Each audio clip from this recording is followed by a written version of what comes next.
This is The Scoop for Wednesday. I'm Megan Bowman with the WMNF News headlines. Donald Trump is holding his first public campaign rally since President Joe Biden dropped out of this year's presidential race. That move has left the former president to direct his ire toward his likely new opponent, Vice President Kamala Harris. Trump is expected to turn his full focus on Harris as he stops today in North Carolina. The former president has ramped up his criticism of Harris, whom he has characterized as the same as Biden, but much more radical.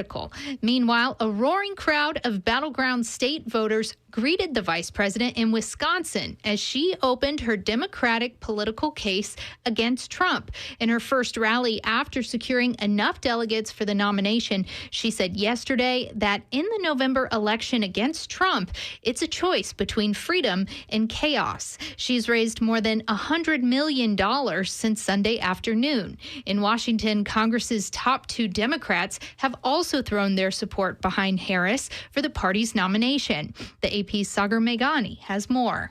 We are here today to throw our support behind Vice President Kamala Harris. Senate Chief Chuck Schumer says President Biden's selfless move to leave the race allowed Democrats to rally around another candidate. And boy, oh boy, are we enthusiastic. Schumer spoke alongside top House Democrat Hakeem Jeffries. She is ready, she is willing, she is able to energetically and emphatically lead America into the future. Harris already has backing from well more than the nearly 2,000 delegates needed to win the nomination, based on an AP tally. Sagar Meghani, Washington.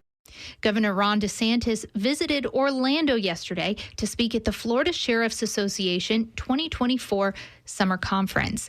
And he had a lot to say about the constitutional amendment to legalize recreational marijuana on this year's ballot. This November, voters in Florida will decide on Amendment 3, which, if passed, would legalize marijuana for adults 21 years and older and allow possession of up to 3 ounces. But DeSantis says it's a bad idea. He says legalization has done nothing to get rid of the black market in California, where voters approved recreational pot in 2016. And so it's actually led to way more drugs. It's led to more dangerous drugs coming in. And then when you have that, more people using drugs generally, there's going to be other drugs that the market is going to increase for. And so it just didn't work. DeSantis says, in his opinion, the marijuana initiative gives too broad of rights for recreational use. The right for the marijuana use is going to be a broader right than your First Amendment right to free speech, your Second Amendment right to keep and bear arms. I mean, it's ridiculous. So this isn't going to be good. It's not going to be good for law and order. It's not going to be good for quality of life. The measure would need a 60% supermajority to pass. Currently, medicinal use is legal in the state, but it is not decriminalized, which means someone can be prosecuted for possessing any amount of non-medical marijuana. Recreational use is legal in 24 states and Washington, D.C.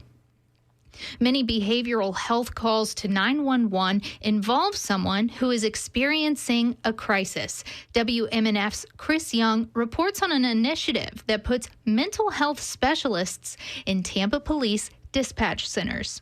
The two organizations are coming together to provide more people across the Tampa Bay region with help. The Crisis Center of Tampa Bay provides crisis phone lines and trauma counseling.